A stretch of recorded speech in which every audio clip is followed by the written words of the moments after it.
Welcome back. World environment day, विश्व पर्यावरण दिवस पर बड़ी इंटरेस्टिंग बातचीत हम यहाँ पर कर रहे हैं। हमारे सभी मेहमान हमारे साथ बने हुए हैं। ब्रेक से पहले हमने देखा कि कैसे पर्यावरण के साथ हम जुड़ सकते हैं डे टू डे लाइफ में, इन किसी एक पैशन के तौर पे, बिजनेस के तौर पे, तमाम चीज़ें। लेकिन एनवायरनमेंट के साथ अभी बहुत लंबा रास्ता और बाकी है, राइट?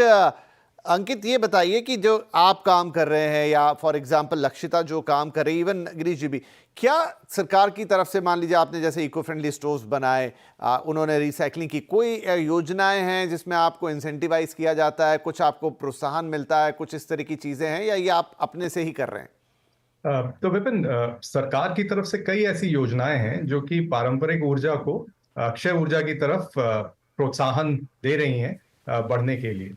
अगर मैं कुक स्टोव्स की बात करूं तो कुक स्टोव्स जो हैं वो एक ऐसे सेक्टर में ऑपरेट करते हैं जो कि air pollution, energy access, gender, इन सभी चीजों के बीच में है।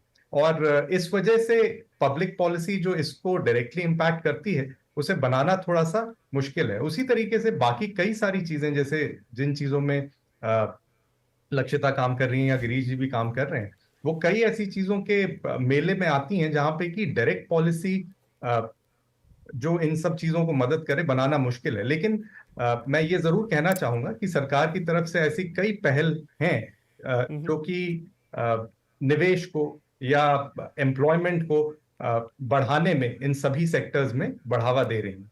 दैट्स फाइन, ये ठीक है। लेकिन अब देखिए, इसमें ही शायद गिरीश जी एक अप्रोच का ही अंतर होगा कि इंडिविजुअल की आपको रिसाइकलिंग प्लांट लगाना है, या आपको कुछ ऐसा प्रोडक्ट बनाना है जैसा अंकित बना रहे हैं, तो उसके लिए अलग अलग योजनाएं होंगी, या आप जो काम कर रहे हैं शायद उसके लिए भी कुछ होगा। लेकिन क्या एक इंटीग्रेटेड फ्रेमवर्क, मतलब जहां आपका एक बड़ा लक्ष्य है मेरा पर्यावरण, अब उस पर्यावरण के लिए चाहे पेड़ लगाने हो, चाहे मुझे रिसाइकलिंग करनी हो, चाहे कोई ऐसा एनवायरनमेंट फ्रेंडली प्रोडक्ट बनाना हो, क्या वो एक फ्रेमवर्क के अंदर आएगा तो चीजें ज्यादा बेहतर होंगी?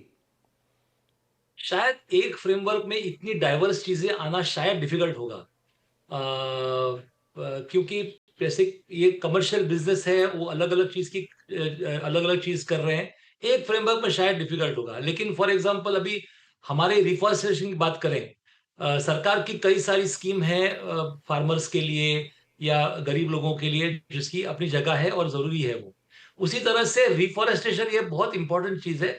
उसको उसके लिए स्पेसिफिक इंसेंटिव्स या स्पेसिफिक हेल्प संस्थाओं को मिलनी चाहिए, हमारी जैसे संस्थाओं को मिलनी चाहिए, जिससे हम लोग ये बहुत बड़ा काम जो है ये कर सके।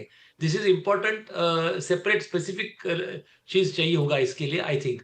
दूसरी चीज है, फॉर एग्जांपल समझ लीजिए कि कोई, अभी हम लोग नेट जीरो की बात करते हैं। बड़े बड़े कॉर्पोरेट्स हैं, कई कॉर्पोरेट्स हैं जो वॉलंटरली नेट जीरो या नेट वाटर जीरो वगैरह ऐसा ये लोग काम, उनका खुद का पॉलिसी रहता है।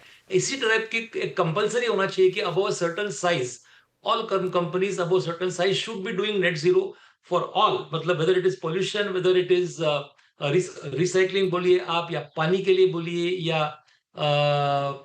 Tree plantation, whatever, all things. So there has to be net zero policy for all corporates above certain size.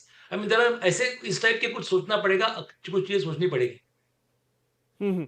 तो I think just to conclude the thing कि देखिए, काम आप सब लोग कर रहे हैं। आई थिंक सरकार की भी एक अपनी बड़ी भारी योजना है जिसमें वो पूरा ये रिफॉरेस्टेशन का काम कर रहे हैं। उसमें आप जैसे संस्थाएं उनके साथ मिलेंगी, और देश की बहुत ही ज़्यादा विविध ज्योग्राफी है। ऐसा भी नहीं कि पूरा देश एक जैसा है, तो शायद थोड़ा और चैलेंजिंग हो जाता है नॉर्थ टू साउथ जाते जाते। बट आपका काम में भी, अंकित का काम या फिर लक्षिता का काम, ये सारे काम इन्वायरमेंट के लिए हैं, इन्वायरमेंट फोकस्ड हैं और एक प्लान्ड वे में हैं। लेकिन मुझे ये लगा, मतलब सारी आप लोगों की बातें सुन के, कि अगर वो, आपकी बात सही है गिरीश जी, कि शायद इसका नेचर इतना डाइवर्सिफाइड है कि एक फ्रेमवर्क में लाना मुश्किल है। लेकिन क्या कोई एक डिपार्टमेंट बना के, क्या कोई एक मिनिस्ट्री बना के, क्योंकि इन्वायरमेंट पे काम करते हैं बहुत सारी चीज़ें एक साथ, लेकिन वो इतनी अलग अलग हो जाती हैं या इतनी डाइवर्सिफाइड हो जाती हैं कि शायद वो एक लक्ष्य के तौर पे नहीं दिखती हों।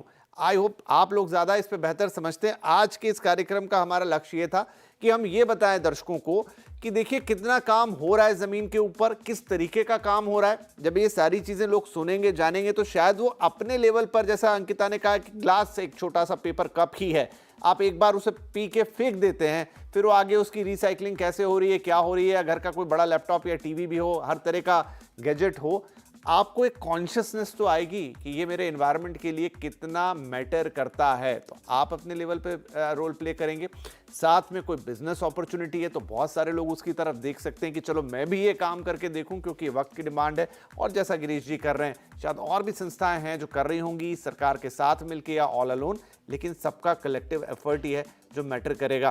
क्योंकि समय कम है, विषय तो बहुत वृहद है, लेकिन हम सिर्फ एक जागरूकता वाले स्तर पर चीज़ें लेकर आना चाहते थे, लोगों को अवेयर करना चाहते थे। और अपने आसपास अगर वो चीज़ें होते हुए देखेंगे तो शायद उनकी सोच में ये चीज़ और आएगी। बहुत बहुत धन्यवाद आप तीनों ही मेहमानों का, और सभी को विश्व पर्यावरण दिवस की बहुत सारी शुभकामनाएं।